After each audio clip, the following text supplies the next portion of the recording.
सबसे बड़ा कदम ये हो सकता है कि वो बांग्लादेश के लिए अपना एयर स्पेस ही बंद कर दे। ऐसा होने पर बांग्लादेश को समुद्री रास्तों पर निर्भर होना पड़ेगा। इससे उसकी अर्थव्यवस्था और व्यापार पर गहरा असर पड़ेगा। भारत पहले ही अनाज निर्यात पर प्रतिबंध लगा चुका है। अगर मेडिकल सेवाएं और अन्य जरूरी चीजें बंद हो जाती है तो बांग्लादेश की मुश्किलें और बढ़ जाएंगी। So it is going to be very very challenging for the Bangladesh.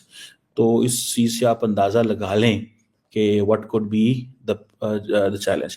अच्छा, ये जो खबर है कि बांग्लादेश ने ड्रोन्स लगाए हैं, इसके बारे में ये भी कहा गया है कि ये बांग्लादेश ने ऐसे कोई ड्रोन्स नहीं लगाए। This is what Bangladesh is saying. So ये एक चीज है। बांग्लादेश हमने बनाया है। Bangladesh Indian army, Indian navy, Indian air force के बाजुओं के जोर से बना है। मोदी साहब उनको मेडिकल वीज़ा देते थे। इंडियन एम्बेसी हज़ारों बांग्लादेशियों को डेली बॉर्डर आने जाने के लिए वीज़ाज दे रही है।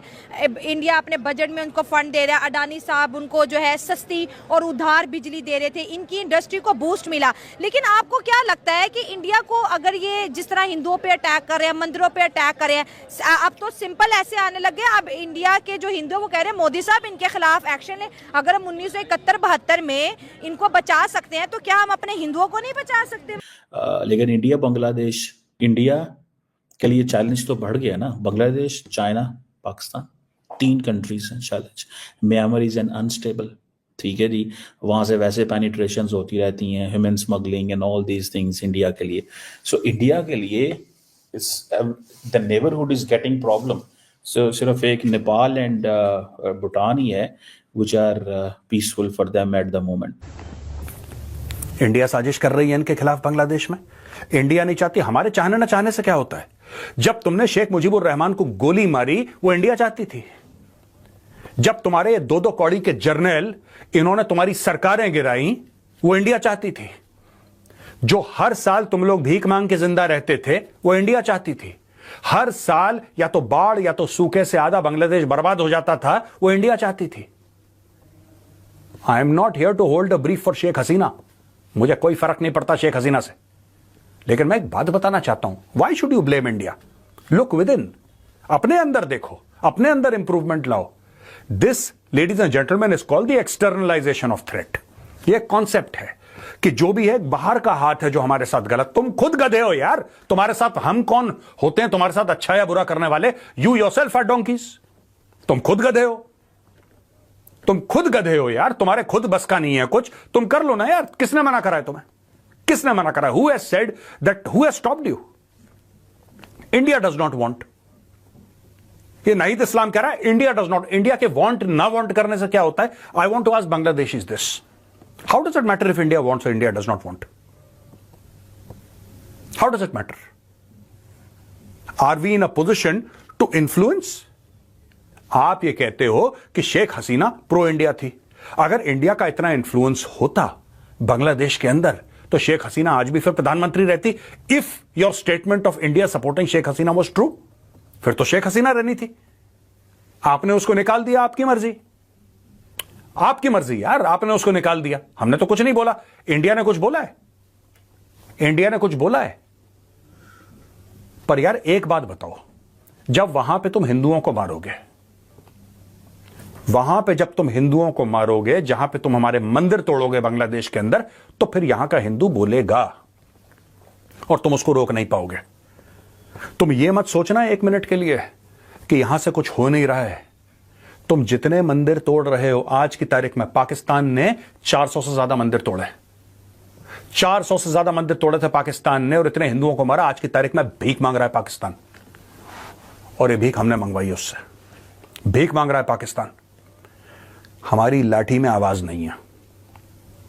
भारत से कोई बड़े बड़े लंबे चौड़े बयान नहीं देता, लेकिन हमारी लाठी कमर तोड़ देती है। FATF में पाकिस्तान सारी चीजें 27 कंडीशंस थी, 26 कंप्लीट कर ली। 27 में से 26 कंप्लीट करने के बाद 2 साल और नाक से पकड़ के घिसटा पाकिस्तान को। आज पाकिस्तान हर गली मोहल्ले में जलील बेच रहा है, रुसवा हो रहा है। और करो 26/11 और करो अटैक, हम तुम्हें बताएंगे। मैं बांग्लादेश को सिर्फ एक बात कहना चाहता हूं, तुम्हें तुम्हारे देश में आग लगानी है, कल लगानी है आज लगाओ, आज लगानी है अभी लगाओ। लेकिन हिंदुओं को नुकसान पहुंचाने का तुम्हें बहुत बड़ा खामियाजा भुगतना पड़ेगा। इंडिया जो बांग्लादेश वाले हैं उनको वो अपने चाहिए साथ ही गलत कर रहे हैं। नेगोशिएशन से काम ले, मतलब जो मतलब एक वे आउट ऑफ मतलब सही रास्ता है वो उसको अपनाएं। हाँ। इसकी वजह से इसके जो इंडिया के साथ हालात ख़राब होने की वजह से इनके इकोनॉमी पर, जो इनकी जीडीपी है, इन पर बहुत असर पड़ेगा, असर पड़ेगा, बहुत ज़्यादा असर पड़ेगा। इंडिया इससे सर एक बहुत बड़ी मार्केट बहुत है। बड़ी मार्केट है और अगर इनकी वो- जो इंपोर्ट एक्सपोर्ट है वो बंद हो जाएंगे बॉर्डर बंद होने की वजह से। तो इसकी वजह से बहुत ये गलत कर रहा है, बिल्कुल गलत कर रहा है। बांग्लादेश को नहीं चाहिए कि इस तरह करे। सर अगर बांग्लादेश की जैसे हम बात कर रहे हैं तो क्या लगता है कि ये पहले तो बांग्लादेशी बड़े प्रो इंडियन थे, इंडिया के बहुत प्रेस करते थे, इंडिया से इनको फंड भी आता था, इंडिया इनको मेडिकल वीज़ा भी देता था, फ्री में इनके इलाज भी करवा रहे थे, ट्रेड भी कर रहे थे। अब ये प्रो इंडिया से एंटी इंडिया बांग्लादेश कैसे बन गई? कौन सी साजिश है जो कि उनको भड़का रही है कि अपने पड़ोसी के खिलाफ बस कुछ ना कुछ करते रहो, कभी मंदिरों से चोरियां करो, कभी हिंदुओं पे अटैक करो? ये जो बात है ना, ये शूर की है। हाँ, मतलब इंसान awareness, हाँ। जब तक वो मतलब इंसान दूसरे के तलवे चाटता है तो भी उसको पालता रहता है। जब उसमें अकल आ जाती है कि यार ये तो मतलब ये मुझ पे एक तरह से वो कर रहा है, मतलब अच्छाई कर रहा है। हाँ। जब उसको अकल आ गई तो इस वजह से सर हेल्प में और बादशाही में बड़ा फर्क है। बहुत फर्क है। मतलब एक तरह से कह सकते हो कि बादशाही है इस पे। मतलब सब कुछ जो बांग्लादेश को वो इंडिया ही दे रहा था। हाँ। पाकिस्तान 1971 में जब वो अलहदा हुआ तो वो मतलब ज्यादातर हेल्प पाकिस्तान से बंद हो गई, सारी इंडिया से आ रही थी। इंडिया से आ रही थी हेल्प उसको, तो ठीक है। इस वजह से वो तब तक पाल रहे थे। अब उनके मतलब खुद एक सेल्फ डिपेंडेंट कंट्री बन गई है एक। पाकिस्तान से उसकी जीडीपी ज्यादा है, पैसा एक तरह से वो टका देख लो वो बारी है पाकिस्तान से, सही हो गया पाकिस्तानी सर, रुपीस से। ठीक हो गया। हाँ। तो इस वजह से उनको मतलब मैं कहता हूँ कि ये शूर आ गया किस्म का। हाँ, तो ये शोर पहले पॉलिटिकल क्राइसिस बांग्लादेश में है, अब इकोनॉमिकल क्राइसिस आएंगे। इंडिया जैसी बड़ी मार्केट से अगर बांग्लादेश माइनस होता है तो सर वो तो फिर कहते हैं ना कि हम तो डूबेंगे सनम। तुमको भी ले डूबेंगे, लेकिन ये इंडिया पर इतना मतलब असर इंडिया पे कोई असर नहीं है नहीं सर, डालेगा, कोई क्योंकि असर नहीं इंडिया है। के जो ताल्लुकात है ना वो बाहर मतलब जो वेस्टर्न कंट्रीज बड़े है strong उनके है साथ सर, बहुत बड़े स्ट्रॉन्ग है। strong है।